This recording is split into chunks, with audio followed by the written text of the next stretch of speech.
부활하신 예수님의 증인으로 삽시다 라고 하는 제목으로 하나님 말씀을 나누도록 하겠습니다. 우리 제목도 한번 나눌까요? 몇 분 하고 부활하신 예수님의 증인으로 삽시다. 하여간 올해는 삽시다로 가는 것 같아요. 그렇죠? 이렇게 삽시다 저렇게 삽시다로 가는데 계속 우리 삽시다 시리즈로 잘 말씀을 또 나누고 다음 주부터는 또 우리 창세기 37장에 우리 또 말씀을 나누도록 하겠습니다.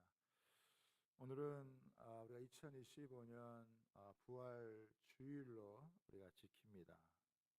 예수님의 부활은 기독교의 진리 중에 진리죠. 기독교의 진리 중에 핵심 중에 여러분 핵심이다라고 할 수 있습니다. 예수님께서 부활하심으로 인해서 그동안 예수님이 하셨던 말씀, 또 예수님이 하셨던 모든 사역이 인정이 되는 거예요. 또 정당성을 얻게 되는 거예요. 만약 예수님께서 그냥 죽으심으로 끝나버렸다고 한다면 여러분 그 하신 말씀이 얼마나 사람들에게 효력 있게 전해지겠습니까? 아마 좋았던 말씀들도 그냥 다 사그라졌을 거예요. 그러나 예수님이 하신 말씀과 사역은 예수님의 부활을 통해서 그 말씀이 얼마나 진리이고 또 그 말씀이 얼마나 우리를 살리고 회복시키는 말씀인지 그것이 더 선명하게 드러나게 되어졌습니다. 예수님께서 죽으시고 부활하심으로 이 사망의 권세를 깨뜨리시고 생명의 주가 되신 것입니다. 그래서 우리 기독교에는요 놀라운 반전이 있습니다. 절대 절망이 절대 소망으로 여러분 바뀌고 사망이 생명으로 바뀌고 어둠이 빛으로 바뀌는 거예요. 모든 저주가 십자가 안에서 녹아지고 하나님의 모든 축복이 여러분 우리에게 임하게 되어지는 것입니다. 그래서 부활하신 예수님 만나면 우리 인생에도 놀라운 반전이 있습니다.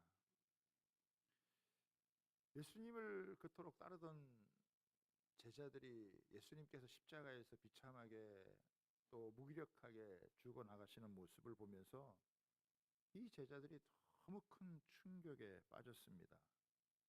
하나같이 좌절과 절망에 빠지고 불안과 두려움에 사로잡히고 형용하기 어려운 영적 심리적인 상황이 되어버린 것입니다. 그러나 부활하신 주님을 다시 만나고 난 다음에 모든 두려움과 불안을 확 떨쳐버리고 하늘의 기쁨이 그들 영혼 가운데 샘솟게 되어지고 평강이 임하면서 모든 두려움을 떨치게 되어지자 그들의 마음과 입술이 열려서 막 하나님을 찬양하고 복음을 전하면서 놀라운 하나님의 사람들로 여러분 변화가 된 거예요. 정말 담대하게 거침없이 예수님을 전하는 예수님의 증인들로 이렇게 변모하게 되어진 것입니다. 우리도 이 땅에 살아가는 동안 부활하신 주님의 임재를 경험하면요 이전의 삶과는 차원이 다른 그런 삶을 살아갈 수 있습니다. 오늘 우리가 예배하는 가운데 부활하신 주님께서 우리 가운데 임재해 주셔서 저와 여러분 한 분 한 분을 만나주시고 만져주시고 새롭게 하시고 은혜 주시기를 주님의 이름으로 축복합니다. 오늘 본문을 통해서 세 가지를 한번 살펴보도록 하겠습니다. 첫 번째는 믿음이 없으면 책망을 받습니다. 한번 따라하겠습니다. 믿음이 없으면 책망받습니다. 예수님께서 십자가에 죽으신 이 모습을 제자들이 보면서 이 제자들은 그 충격에서 그 후유증에서 잘 벗어나지를 못한 것 같아요. 여인들은 그래도 안식 후 첫날, 그러니까 주일 새벽이죠. 일어나서 그래도 예수님을 향하여서 그래도 우리가 장례를 제대로 잘 못 치러드렸으니까 향품이라도 가서 발라드려야 되겠다, 이런 마음을 가지고 무덤을 여러분 찾았습니다. 그런데 예수님을 따르던 제자들은 뭐 그 여인들처럼 하지도 못했어요. 이게 남자하고 여자하고 조금 이제 다른 거죠.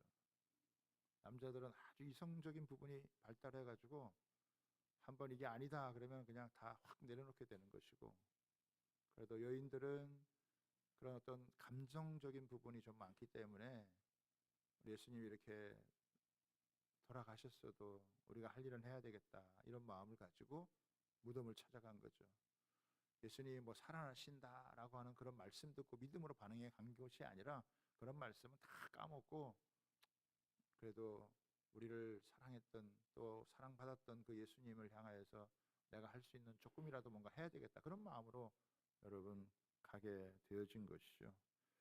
여인들이 그렇게 무덤까지 찾아간 것에 비해서, 또 그렇게 해서 새벽에 부활하신 예수님을 만난 것에 비해서 예수님의 제자들은요 계속 좀 안타까운 그런 상황을 하고 있습니다. 우리 마가복음 16장 10절을 한번 볼까요? 부활하신 예수님을 만난 여인들이 돌아와가지고 이제 예수님의 부활하심을 전해주는 거예요. 그랬더니 10절에 보면 이렇게 나옵니다. 마리아가 가서 예수와 함께 하던 사람들이, 예수와 함께 하던 사람들이 이게 누굽니까? 제자들이죠. 예수님 열심히 따랐던 제자들이에요. 그 사람들이 슬퍼하며 울고 있는 중에 이 일을 알림해. 그럼 이 제자들이 지금 뭐 하고 있는 겁니까? 이 제자들은요 슬퍼하고 울고 있는 거예요. 그러니까 부활하신 예수님을 만나지 못하고 그 예수님을 제대로 이렇게 만나지 못한 이들의 영적인 상태가 어떠냐, 심리적인 상태가 어떠냐, 이게 우울한 거예요. 그 마음에 자꾸 슬픔이 가득 차가지고 자꾸 우는 거예요, 울어. 예수님이 십자가에 죽으신 지 3일이 되었지만 이 제자들은요 방에서 나올 생각하지 않고 그 집에서 이렇게 같이 모여가지고 뭐 무슨 뭐 할 말이 있겠어요? 그렇게 예수님 따라다니면서 좋았던 거 이런 거 다 잊어버리고 예수님께서 비참하게 돌아가신 그 모습 바라보면서 그냥 같이 그냥 우는 거예요. 남자들이 여러분 참 이렇게 열댓 명 모여가지고 눈물 줄줄 흘리면서 그렇게 슬퍼하는 그런 모습을 보면 참 그 광경 자체가 너무 안타깝지 않아요? 우리가 신앙생활 해도요 부활하신 예수 그리스도 잘 만나지 못하고 이렇게 살아가게 되어지면 우리 마음에 자꾸 슬픔이 쌓여요. 괜히 우울한 마음이 약간 자꾸 쌓이게 되어지고 뭔가 마음이 자꾸 답답해지고 서러워지고, 세상이 겉으로 보기에는 밝아지고 잘 살아지는 것처럼 보이는데요 우울한 사람 많아요. 괜히 마음이 자꾸 슬픔이 가득 차고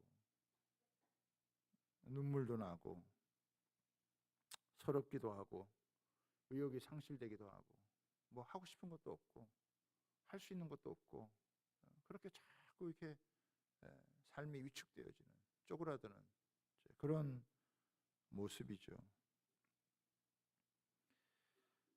우리 주변에도 보면요 그런 사람들이 꽤 많다는 거예요. 왠지 모를 슬픔을 마음에 담고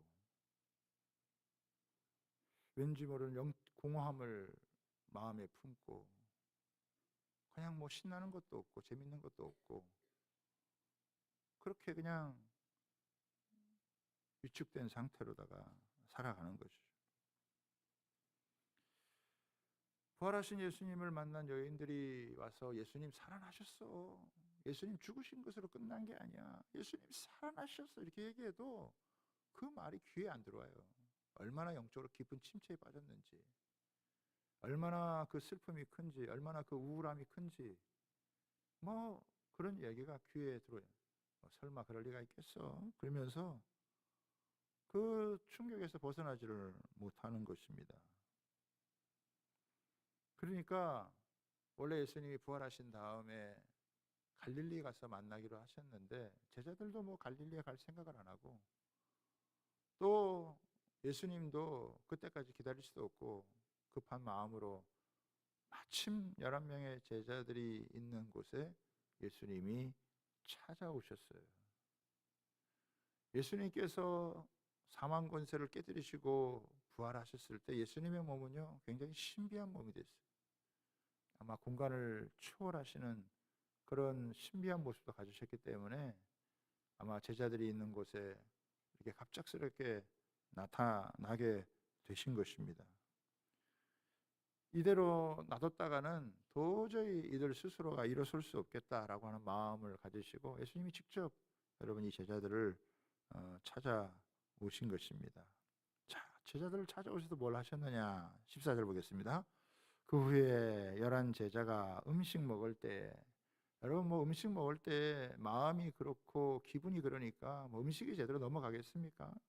아마 음식을 먹어도 맛을 제대로 모르고 또 그 음식을 먹어도 뭐 제대로 뭐 넘어가지도 않고 배도 부르지 않았을 거예요. 먹는 둥 마는 둥 뭐 어쩔 수 없이 먹어야 되는 거니까 먹는 그런 모습이었다. 예수님께서 그들에게 나타나셔서 먼저 하신 게 뭐냐? 책망을 하셨어요. 책망을. 뭐라고 책망하셨느냐? 14절 같이 봅니다. 그들의 믿음 없는 것과 마음이 완악한 것을 꾸짖으시니. 이 제자들을 향하여서 믿음이 없는 것을 어떻게 해요? 꾸짖으시는 거예요. 그 믿음이 없다라고 하는 게 뭐하고 통하느냐? 마음이 완악하다라고 하는 것과는. 이들이 왜 이렇게 믿음이 없고 마음이 완악하냐? 왜 이런 책망을 받느냐? 아니 예수님께서 살아나셨다라고 하는 그 이야기를 들어도 얼마나 자기 생각에 갇혀 있는지, 얼마나 자기 고정관념이 자기 주관에 이게 사로잡혀 있는지 뭘 그거를 듣고 확인을 해보려고 하지를 않는 거예요. 계속 그냥 뭐 앉아가지고 눈물 질질 짜고 그냥 우울해하고 있고 그냥 슬픔 가운데 있는 그런 모습을 하고 있는 모습이란 말이죠. 여러분 이 여인들도 똑같이 아마 이 제자들처럼 가슴 아파하고 슬퍼하고 안타까워가지고 여러분 괴로워했을 거 아니에요. 그런데 아니 이 여자들이 달라졌단 말이에요. 여러분 이 이야기할 때 찾아와가지고 예수님 만난 다음에 찾아와가지고 예수님 살아나셨대 그렇게 얘기했겠어요? 얼마나 그냥 전심으로 호소하면서 예수님 죽고 끝난 게 아니야. 예수님 살아나셨어. 내가 예수님 봤어. 그래도 이들이 반응을 안 하는 거예요. 그럴 리가 있겠어. 그렇게 비참하게 그렇게 처참하게 죽으셨는데 뭔 소리야? 아마 그러면서 그냥 여자들 말을 갖다가 완전히 여러분 무시해 버렸던 것 같아요. 그러니까 예수님께서 나타나셔가지고 이 제자들을 향하여서 참 이 제자들 어떤 제자들입니까? 엄청난 가능성이 있는 제자들인데 그냥 그들이 완전히 침체에 빠져가지고 완전히 영적으로 무기력해진 상태에서 그냥 그 우울감 속에 시달리고 있는 그걸 보고 안타까워하는 거예요. 예수님께서 그냥 야단을 쳐서라도 그들의 영혼을 일깨우시는 거죠. 이 믿음이 없는 것과 이 완악한 것에 대해서 예수님께서 꾸짖으면서 아니 내가 살아난 것을 본 여인들의 말도 안 믿는다면 도대체 너희가 뭘 믿겠느냐? 그 사람들이 너희와 전혀 모르는 사람도 아니고 너희와 함께 같이 슬퍼하고 괴로워하던 사람인데 이들이 이렇게 바뀌어가지고 너희들에게 하는 얘기라면 좀 귀담아 들어야 되지 않냐? 그리고 확인해 보려고 해야 되지 않냐? 이렇게 예수님께서 얘기를 하는 거예요. 참 사람이 침체되는 게 참 무서운 것 같아요. 한번 이렇게 침체에 빠지면은 뭐 무슨 소리를 들어도 잘 회복을 못하고 그냥 이렇게 그냥 자기 감정과 생각에 사로잡혀 가지고 이렇게 있는 거니까. 뭐 오직했으면 예수님께서 뭐 직접 나타나셔가지고 그들을 책망하시면서 그들의 영혼을 다시 여러분 일깨우겠습니까? 사랑하는 여러분, 우리가요 부활하신 예수님 우리와 함께하는 것을 경험하지 못하면요 예수 믿는다는 이름은 있어도요 늘 우울하게 살아요. 슬픔을 가슴에 여러분 안고 살아. 자기를 못 이겨요. 세상을 못 이겨요. 어? 불확실한 미래, 예수님 따라다니는 게 전부였는데 그 예수님 믿고 따라다니는 그것이 다 사라져버렸으니까 뭐 자기가 붙들고 살 수 있는 게 아무것도 없죠. 그러니까 그냥 완전히 다운돼 가지고 이렇게 있는 모습이라는 것이죠. 예수님은 그런 제자들을 하나하나 이렇게 찾아다니면서 회복도 해주셨는데 도마에게 나타나셔가지고 도마는 도무지 나는 뭐 그런 거 못 믿겠다 그러니까 예수님께서 내 손을 만져보고 내 옆구리에 손을 넣어보고 믿음이 없는 자가 되지 말고 믿음이 있는 자가 되라, 믿는 자가 되라, 이렇게 주님이 말씀을 하셨어요. 여러분, 예수님의 부활을 믿지 못하면 우리 믿는 모든 것이 다 헛될 수밖에 없다라고 하는 것이 여러분 성경의 주장 아닙니까? 고린도전서 15장 16절에서 17절을 보면 이렇게 나옵니다. 만일 죽은 자가 다시 살아나는 일이 없으면 그리스도도 다시 살아나실 일이 없었을 터이요, 그리스도께서 다시 살아나신 일이 없으면 너희의 믿음도 헛되고 너희가 여전히 죄 가운데 있을 것이요. 그러니까 예수님의 부활을 믿지 못하면요, 우리 모든 믿음의 행위가 다 헛된 것이고 제일 바보 같은 사람들이 오늘 나와서 예배드리는 사람들이에요. 예수님이 부활해서 살아계시도 않는데 뭘 나와서 예배를 드리겠냐고요. 그러나 예수님이 살아계셔서 부활하신 주님이 오늘 우리와 함께 하고 있다면 이 자리는 가장 축복된 자리요, 이 자리는 가장 영광스러운 자리인 줄 여러분 믿습니다. 왜? 그 부활하신 주님이 나를 회복하게 하시고 나를 다시 일으켜 세워서 가장 영광스럽고 여러분 활력 있는 그 복된 삶을 살아갈 수 있도록 인도해 주시기 때문인 줄 여러분 믿습니다. 예수님의 부활이요, 넘쳐나는 증거가 너무 많잖아요. 옛날 이 고대 사회에서는 뭔가 이렇게 증인을 세웠을 때 두 사람만 증인이 확실하면은 그걸 인정을 했어요. 그런데 예수님의 부활은 어떻게 해요? 예수님이 직접 나타나서 보여준 사람만 해도 500명이나 되고 11명의 제자가 있죠. 또 성경에 여러분 기록, 이 마태, 마가, 누가, 요한의 성경에 내 복음서가 있고 바울이라고 하는 사람이 그 예수님을 부인하다가 예수님 만나가지고 완전히 변화돼서 부활하신 예수님을 만나가지고 예수님 증거하는 사람이 있으니까 여러분 이렇게 확실한 여러분 이 증거가 없다는 거예요. 그 은혜 때문에 2000년 전에 이 복음이 시작되어져서 그 복음이 오늘날까지 와서 우리가 예수를 믿게 되는 거예요. 나는 아직도 예수님의 부활을 잘 못 믿겠다. 여러분 그러면요 믿을 게 없어요. 그리고 뭘 믿어야 될지 모르는 거예요. 여러분 예수님이 좋은 말씀하셨는데 기적을 행하셨는데 죽고 끝나버렸다. 그럼 뭐 없는 거예요. 그런데 예수님께서 이 사망의 권세를 깨뜨리시고 부활하셨다. 그리고 그분이 지금도 살아계시고 우리와 함께 있다라고 하는 것은 모든 종교하고는 완전히 여러분 차원이 달리 되어지는 거예요. 예수님이 부활하신 걸 믿지 못하면 슬픔, 두려움, 불안, 염려, 근심, 우울감 이런 거를 끌어안고 살아갈 수밖에 없습니다. 그러나 부활하신 주님 만나면요 우리의 영혼이 새로워지는 이런 귀한 은혜를 얻게 되어지는 줄 믿습니다. 두 번째는 뭐냐? 우리에게 새로운 사명을 주셨다라고 하는 것입니다. 부활하신 예수님은 제자들을 회복시켜 주는 것뿐만 아니라 그들에게요 새로운 사명을 주신 거예요. 15절에 보십시오. 너희는 온 천하에 다니며 만민에게 복음을 전파하라. 예수님이 죽으시고 예수님이 살아나신 거 이게 복음이고 이 복음은 유대인들만을 위한 것이 아니라 너희들만을 위한 것이 아니라 이거는 모든 나라, 민족, 열방에 다 전해져서 이 복음을 듣고 사람들 복음을 들으면 사람들이 살아날 수 있기 때문에 너희는 이 복음을 전하는 사람이 되어져라.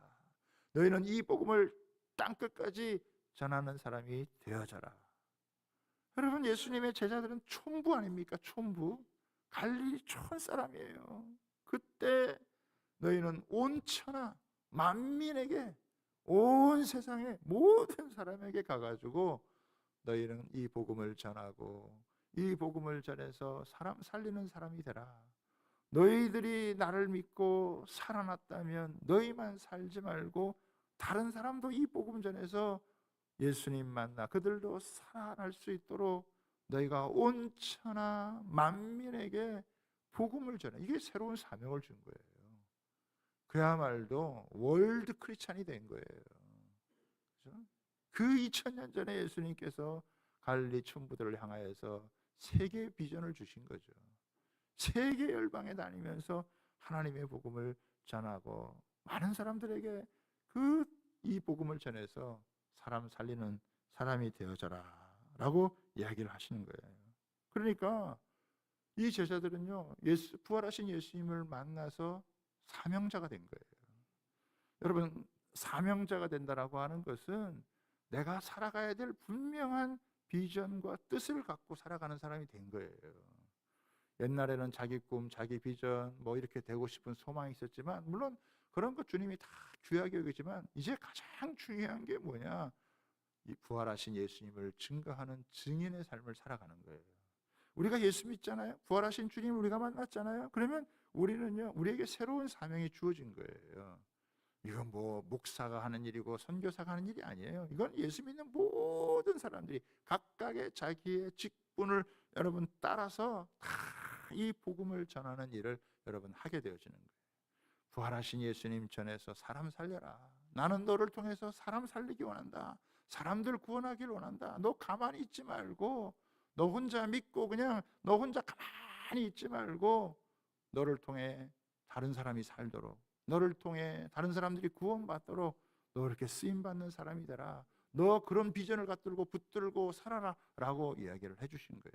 그러니까 저와 여러분이 여러분 예수님을 여러분 믿으면 여러분 이게 우리가 사명자가 되는 거죠.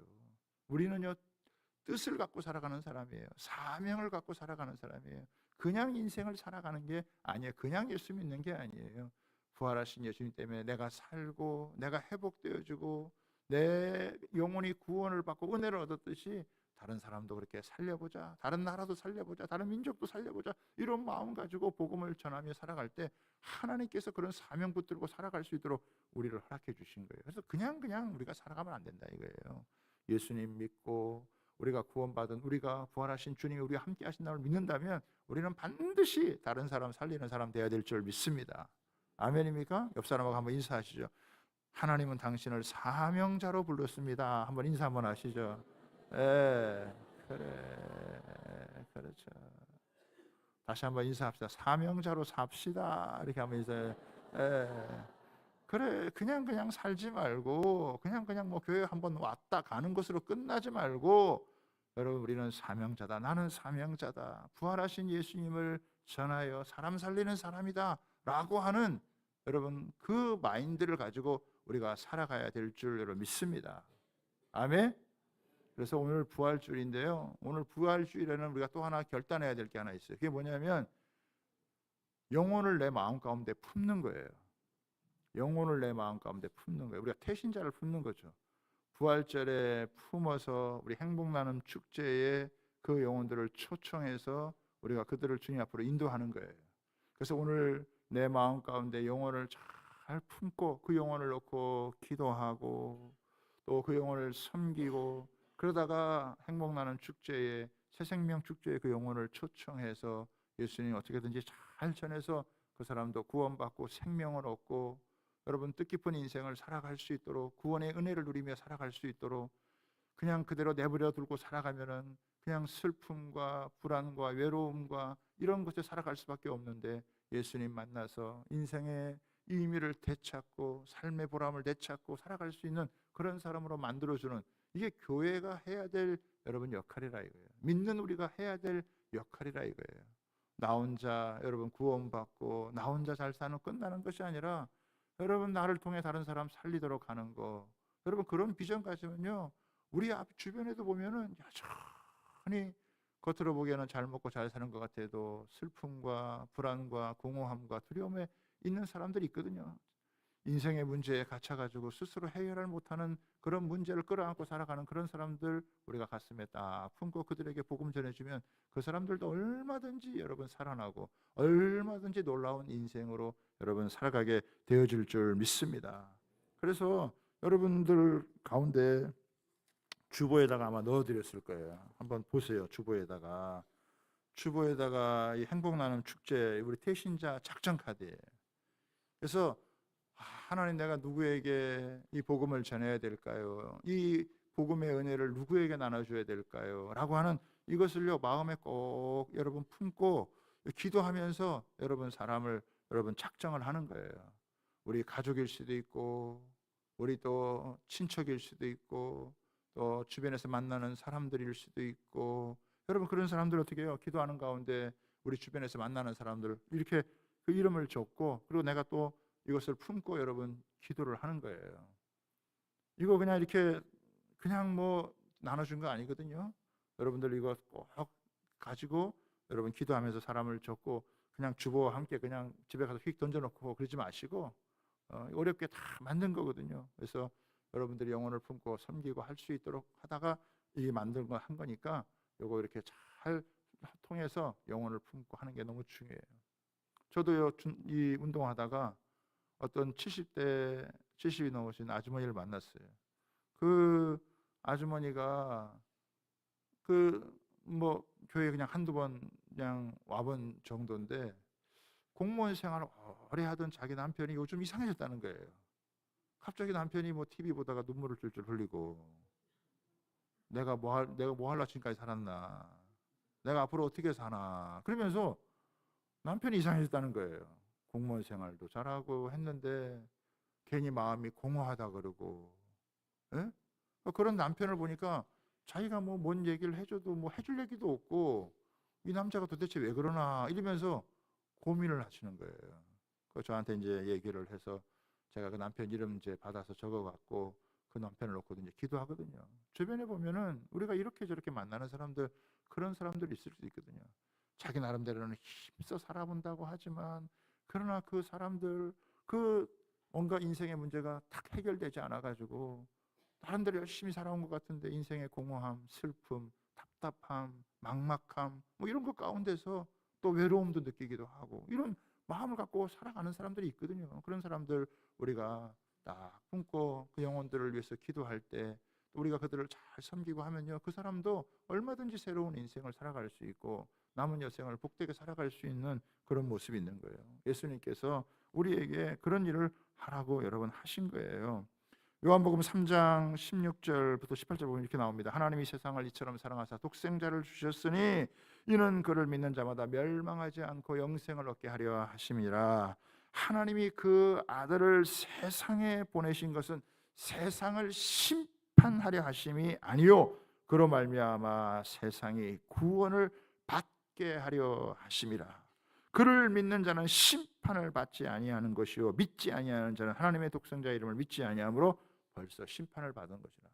여러분 믿고 세례를 받으면 구원을 받는 것이지만 그렇지 않으면 어떻게 해요? 정죄를 받는 거라고 얘기를 하잖아요. 그러니까 이 예수 믿는 건요 운명을 바꾸는 거예요.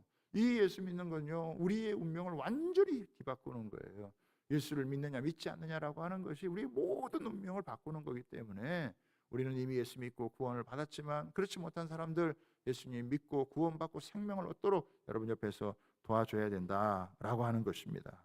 아멘입니까? 그래서 우리는 여러분 21일 동안 열심히 여러분 우리가 기도해 왔어요. 그런데 사실은 이 기도 열심히 20일 동안 했으니까 여기서 끝이다 그래 아니에요. 다시 영혼을 품고 부활하신 주님과 함께 이제 영혼을 품고 여러분 사람 살리는 그런 기도 다시 해야 될 줄 믿습니다. 마지막 여러분 세 번째입니다. 마지막 세 번째는 뭐냐면 믿는 자들에게는요 표적이 따른다는 거예요. 믿는 자들에게는 표적이 따른다. 복음에는 강력한 여러분 능력이 있습니다.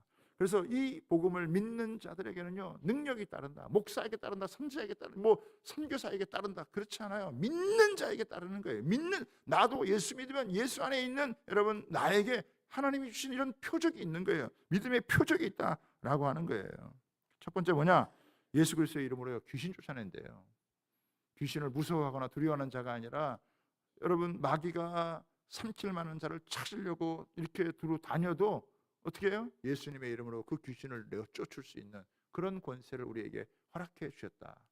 마귀를 우리가 무서워할 것이 아니라 이제는 쫓아버려야 될 대상으로 생각할 수 있다라고 하는 건 너무 여러분 놀라운 것이죠.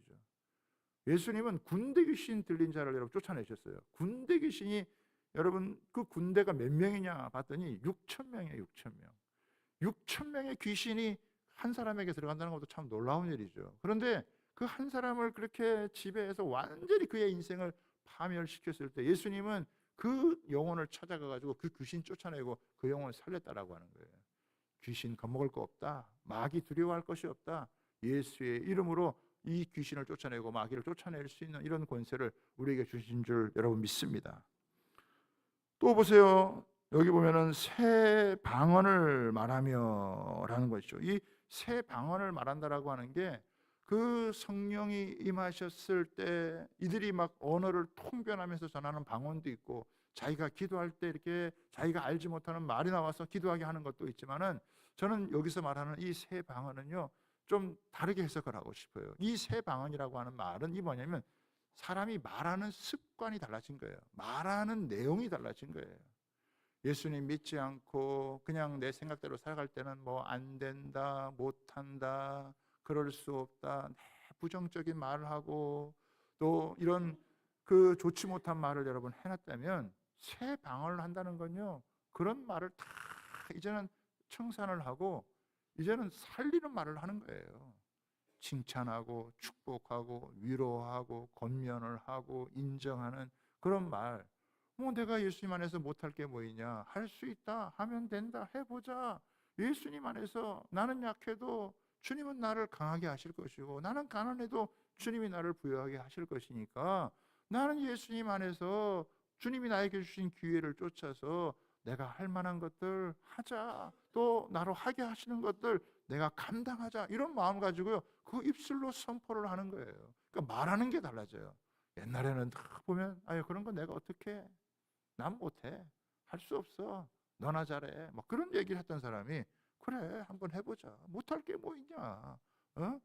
뭐 예수님 안에 있는 내가 못할 게 뭐 있냐? 나도 하나님의 자녀요. 하나님의 상속자가 된 내가 못할 게 뭐 있겠냐? 해보자. 내가 할 수 있는 일이라면 작은 일이라도 해보자. 이런 마음을 가지고 살아가는 게 새 방언을 말하는 거예요. 다른 사람을 미워하고 뒤에서 뭐 뒷담화 하던 사람이 그 사람 축복해주고 위로해주고 격려해주고 이게 말을 하고 살아가는 삶이 달라지는 게 저는 새 방언을 말하는 것이다 이렇게 생각이 들어져요. 또 뱀을 집어올리며 무슨 독을 마실지라도 해를 받지 않는다라고 해요. 여기 뭐 그냥 그래서 뭐 지금도 가서 뭐 뱀 독사 막 집어올리라 이런 얘기 아니고 무슨 독을 마실지라 그래가지고 뭐 독 있는 거 마셔도 괜찮아 이런 얘기가 아닌 것 같아요. 저는 여기서 이 뱀과 독이라고 하는 것은 뱀은 우리를 유혹하는 데 쓰임 받지 않았습니까? 독이라고 하는 것은 무서운 유혹이고 우리를 마비시키는 것이고 침체시키는 거 아니에요. 그러니까 이 독을 마신다라고 하는 것은 뭐냐? 좋지 못한 얘기를 듣는 거예요. 안 좋은 얘기를 듣는 거예요. 우리가 이 세상에 살아가다 보면 안 좋은 얘기를 들어요. 그 안 좋은 얘기를 들으면 어느 날 그 이야기가 별로 기분도 안 좋고 컨디션도 안 좋은데 안 좋은 얘기 한번 팍 들으면 어떻게 해요? 그것 때문에 신경 쓰고 밥도 못 먹고 잠도 못 자고 걔가 나한테 그런 얘기를 할 수 있어? 막 그러면서 막 속상해하고 막 미움이 터지고 이런 것들이 그래서 뭐 너무나 좋은 하나님의 말씀도 많고 우리에게 주시는 너무나 축복된 말씀도 많은데 그 안 좋은 말 그런 거 하나에 다 걸려가지고 신경 쓰고 막 그냥 그러면서 이 독이요 내 생각 마음 이런 것들 갖다가 다 마비를 시켜가지고 사람들을 완전히 이렇게 침체에 빠지게 만들고 위축되게로 만드는 거예요. 그런데요 바울 사도는 다른 사람들이 나에 대해서 평가하는 것에 대해서 그렇게 예민하게 생각하지 않았어요. 복음의 은혜가 있으니까 사실 당신이 나 이렇게 욕을 했지만 어쩌면 내가 당신이 생각하는 것보다 더 나쁜 사람일 수 있다. 어? 그래도 그런 나를 주님이 구원하시고 나를 살려주셔서 나를 이렇게 회복시켜서 나를 사용하신다. 이런 마음 가지고 사람들이 어떤 하는 말, 사람들이 어떤 평가에 그렇게 마음 뺏겨가지고 그렇게 신경 쓰고 살지 않는다 이거죠. 무슨 독이 들어온다 할지라도 여러분 그 독이 자기 안에서 좋게 해석이 되어져서 자기를 어떤 침체나 어떤 위축되게 빠지는 게 만드는 게 아니라 오히려 그 얘기 들었을 긍정적으로 생각을 해서 더 좋게 자기를 반성하고 성찰하고 돌이키는 쪽으로 여러분 활용한다고 한다면요, 그게 얼마나 큰 유익이 되겠어요. 여러분, 이 복음의 능력은요, 우리가 복음의 능력, 예수님이 우리 안에 거하는 이 은혜를, 부활하신 주님의 이런 은혜를 여러분 누리게 되어지면, 그러면 이 독을 마실지라도 이 독이요 우리에게 해를 가하지 못하는, 우리의 영혼을 병들게 하지 못하는 이런 은혜가 있게 되는 줄 믿습니다. 그리고 또 하나 이제 나오죠. 마지막에 나오는 게 뭡니까? 나오는 게 그 병든 사람에게 여러분 손을 얹고 치유하는 거예요. 아픈 사람들을 위해서 치료해주고 아픈 사람들을 위해서 함께 기도해주는, 내가 직접 여러분 손을 얹고 기도해서 치유하는 치유 인사가 없다 할지라도, 우리가 지난 특세 때도 나눴는데 그 장군 하나가 자기 종이 아프니까 예수님에게 그 치유해 달라고 여러분 부탁을 했는데, 그 종이 가다가 예수님 만나가지고 자기 집에 온다 그래도 우리 집에 올 거 없습니다, 그냥 말씀만 하시면 고침 받겠습니다. 그러니까 이 주인이 종을 위해서 그냥 중보기도 하는 거예요. 예수님께 부탁을 하는 거예요. 그래도 예수님이 여러분 치유해 주시는 거예요. 물론 우리가 병원도 가야 되죠. 약도 먹어야 되죠. 그렇지만 아픈 사람들 놓고 같이 치유하고 같이 기도하고 그렇게 하면요, 어느 순간 하나님의 치유와 회복의 역사가 일어난다고 하는 거예요. 할렐루야. 그래서 병 걸릴 수 있지만 그 아픈 사람들을 위해서 같이 치유하면 하나님의 치유의 역사가 일어나고 하나님의 이 구원의 역사가 나타난다라고 하는 거예요. 제가 어제 우리 등록하신 권사님 댁에 갔다가 같이 신방하고 말씀을 듣다가 참 귀한 얘기를 여러분 하나 들었어요. 그게 뭐냐면, 그 제가 보니까 집도 꽤 멋인데 계속 새벽 기도를 나오시는 거예요. 20일 동안 빠지지도 않고 새벽 기도, 저 동면 사시는 데서 아유 어떻게 이렇게, 그 집도 멋인데 매일 이렇게 새벽 기도 나오시냐니까 하나님께 서원을 했다는 거예요. 무슨 서원을 하셨냐 그러니까, 딸이 그 삼남매가 있는데 아들 둘에 딸 하나인데, 딸이 그냥 아토피가 들려가지고 이렇게도 약을 써보고 저렇게도 약을 써보고 이 병원도 가보고 저 병원도 가봤는데 그 고쳐지지 않는 거예요. 그래가지고 나머지 그 작정을 하고 하나님 앞에 고쳐주시면 내가 평생 새벽기도 하겠습니다, 이런 마음 가지고 이렇게 새벽기도 했는데, 얼마 지나지 않아서 이 아토피가 조금씩 고쳐져 가지고 지금은 이런 멀쩡하게 고쳐진 거예요. 그래가지고 그때 뭣도 모르고 내가 평생 새벽기도 한다 그래가지고 지금도 새벽기도 여러분 하시는 거예요. 그러니까 지금도 하나님의 치료의 역사, 하나님의 여러분 이 치료하시는 역사는 드러나는 거예요. 뭐 약 먹지 마라, 병원 가지 마라, 그런 얘기가 아니에요.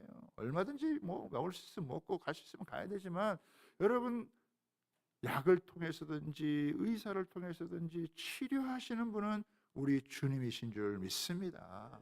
그래서 자꾸는 기도하다 보면요, 병도 고침을 받고 마귀는 떠나가고 육체적인 해방, 정신적인 해방, 영적인 해방을 누리면서 자유케 되는 은혜가 있습니다. 그러니까 주님께서 사명을 주시고 믿는 자에게 이런 거 따르니까 해봐라 그렇게 한 거예요. 그랬더니 마지막 결론이 여러분 뭡니까? 마지막 한번 결론을 한번 보세요. 예수님께서 19절 보겠습니다. 19절. 주 예수께서 말씀을 마치신 후에 하늘로 올려지사 하나님 우편에 앉으시니라. 그럼 지금 예수님 어디 계세요? 하나님 보좌 우편에 앉아 계시는 거예요. 누구를 보내주셨습니까? 성령을 보내주셨어요. 그리고 그것을 믿고 제자들이 이제 가는 거예요. 어떻게 해요? 자, 20절 보겠습니다. 같이 한번 읽습니다. 시작. 제자들이 나가 두루 전파할세 주께서 함께 역사하사 그 따르는 표적으로 말씀을 확실히 증언하시니라. 여기 보면은 제가 보기에는 나가, 이게 중요한 것 같아요. 제자들이 어떻게 해요? 나가 두루 전파할세. 고 가는 거예요. 가서 전파하는 거예요. 지금 제자들을 위해서는 뭐 하고 있었습니까? 집 앞에 처박혀가지고 눈물 찔찔 흘리고 있었단 말이에요. 그런데 예수님께서 새로운 사명을 주고서 나가 두루 다니면서 해보라 이거예요. 내가 너희들에게 약속했으니까 너희들 해봐라 라고 한 거예요. 그거 했더니 어떤 일이 벌어졌어요? 주님께서 막 함께 역사하사 그 따르는 막 표적이 따르고 영혼들이 돌아오고 구원받는 여러분 그런 역사가 있었다라고 하는 거예요. 할렐루야. 저는요 이 춘천에 아무 연고가 없는 사람이에요. 저는 제가 춘천에 딱 한 번 와봤었어요. 여기 오기 전까지는 딱 한 번 왔었다고요. 제 아내랑 공기천에 와가지고 배 타면서 제가 프로포즈 했거든요. 배를 살짝 흔들면서 이렇게 싹 흔들면서 프로포즈 안 받으면 확 뒤집어 엎은다 막 이런 마음 가지고 우리 집사람이 받아줬단 말이에요. 여기가 제 사역지가 되리라고는 상상도 못했죠. 우리 뭐 크게 시작했나요? 예? 동부상가 3층에서 조그맣게 시작했지만 예수님의 이름 붙들고 해보니까 오늘에까지 여러분 이런 거 아니에요? 할 말이 있는 인생이 되고 간증이 있는 인생이 여러분 되어졌다라고 하는 거예요. 여러분들도 마찬가지예요. 여러분 해보는 거예요. 우리는 정주영 회장 그 얘기 참 귀담아 들을 얘기 아닙니까? 자기는 초등학교밖에 안 나왔지만 내가 뭐 초등학교밖에 안 나왔어도 서울대학 나오고 연세대 고대 나온 사람들 내가 데려다 쓰면 되지. 그래서 머리 똑똑한 사람들 막 데려다가 썼단 말이에요. 이 사람들이 연구해가지고 뭐 이거 되네 안 되네 그리고 물어보면 정주영 회장이 딱 있다가 야 해봤어? 해봤어? 딱 한마디 하면은 안 해봤거든. 머리로만 썼지 자기가 안 해봤거든. 그럼 그런 건 다 빠꾸예요. 해봤어? 해본 다음에 얘기해. 되는지 안 되는지 해본 다음에 얘기해.